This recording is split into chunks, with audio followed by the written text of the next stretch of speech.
Hi friends, പുതിയൊരു വീഡിയോയിലേക്ക് എല്ലാവർക്കും സ്വാഗതം. അങ്ങനെ വിക്രം വേദ ഉറങ്ങിക്കഴിഞ്ഞതിന് ശേഷം ശ്രീനിവാസൻ സാറ് പറഞ്ഞ കാര്യത്തിന് പോയി അത് സാധിച്ചു വരുന്നുണ്ട്. അപ്പോഴേക്കും വേദ എഴുന്നേറ്റ് വരുന്നുണ്ട്. വിക്രം വരുന്ന സമയത്ത് അങ്ങനെ വേദയും വിക്രം കൂടെ വഴക്കൊക്കെ കൂടുന്നുണ്ട്, വേദ പറഞ്ഞതനുസരിക്കാതെ പോയതിന്. പിന്നീട് പിറ്റേ ദിവസം രാവിലെ തന്നെ അച്ചമ്മനെ കൊണ്ട് അച്ഛൻ വരികയാണ്. അച്ചമ്മയാണെന്നുണ്ടെങ്കിൽ ഒരു മോഡേൺ അച്ചമ്മയാണ് കേട്ടോ. സെൽഫി സ്റ്റിക്കൊക്കെ കൊണ്ടാണ് അച്ചമ്മ വരുന്നത്.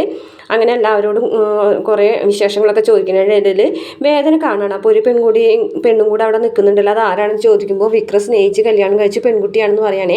അപ്പോൾ പ്രേമിച്ച് കല്യാണം കഴിച്ച കുട്ടിയാണെന്ന് പറയുമ്പോൾ മുത്തശ്ശിക്ക് ഭയങ്കര ഇഷ്ടമാവാണ്. കാരണം മുത്തശ്ശിക്ക് അങ്ങനെ പ്രേമവിവാഹമൊക്കെ ഭയങ്കര ഇഷ്ടമാണ്. അങ്ങനെ മുത്തശ്ശീൻ്റെ അടുത്ത് വന്നിട്ട് വേദാനുഗ്രഹമൊക്കെ വാങ്ങുമ്പോൾ വേദനയും മുത്തശ്ശിക്ക് ഒരുപാട് ഇഷ്ടമാവുന്നുണ്ട്.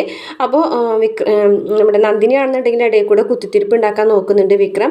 ഇങ്ങനെ നിർബന്ധിച്ച് താലി അമ്പലത്തിൽ വെച്ചിട്ട് ആ സംഭവിച്ച ഇതൊക്കെ പറയണമെന്ന് നന്ദിനി തീരുമാനിക്കുന്നുണ്ട്. അപ്പം കമലാമ്മ പറയുന്നുണ്ട്, പ്രേമിച്ച് വിവാഹം കഴിച്ചാണെന്ന് പറഞ്ഞതുകൊണ്ടാണ് അച്ഛമ്മ ഒന്നും പറയാഞ്ഞത്, അതുകൊണ്ട് നീ ഇനി സത്യമൊന്നും പറയാൻ നിൽക്കണ്ട എന്നൊക്കെ പറയുന്നുണ്ട്. പക്ഷേ നമ്മുടെ നന്ദിനിയാണെന്നുണ്ടെങ്കിൽ പരമാവധി സത്യം പറയാനൊക്കെ ആയിട്ട് അച്ഛന്മാരെ പിന്നിൽ കൂടെ നടക്കുന്നുണ്ട്. അതുപോലെ തന്നെ വന്നതിന് ശേഷം ഒരുപാട് കാര്യങ്ങൾ അച്ഛമ്മ തീരുമാനമൊക്കെ എടുക്കുന്നുണ്ട് കേട്ടോ. വേദന എല്ലാ കാര്യങ്ങൾക്കും വേദന കൂടെ നിൽക്കുന്നുണ്ട്. അതുപോലെ പറമ്പൊക്കെ നനയ്ക്കാനായിട്ട് വിശ്വത്തിനെ ഏൽപ്പിച്ചു കൊടുക്കുകയാണ്. ഇതേ സമയം വിക്രം പുറത്തു പോയിട്ട് വരുമ്പോൾ അച്ഛമ്മനെ കാണുമ്പോൾ ഭയങ്കര സന്തോഷമാവുന്നുണ്ട്. അച്ഛമ്മനെ എടുത്ത് പൊക്കി കറക്കുന്നുണ്ട്. അത്രയാണ് പ്രമോയിൽ കാണിച്ചിട്ടുള്ള വീഡിയോ. ഇഷ്ടപ്പെട്ടാൽ മറക്കാതെ നമ്മുടെ ചാനലൊന്ന് സബ്സ്ക്രൈബ് ചെയ്ത് സപ്പോർട്ട് ചെയ്യണേ.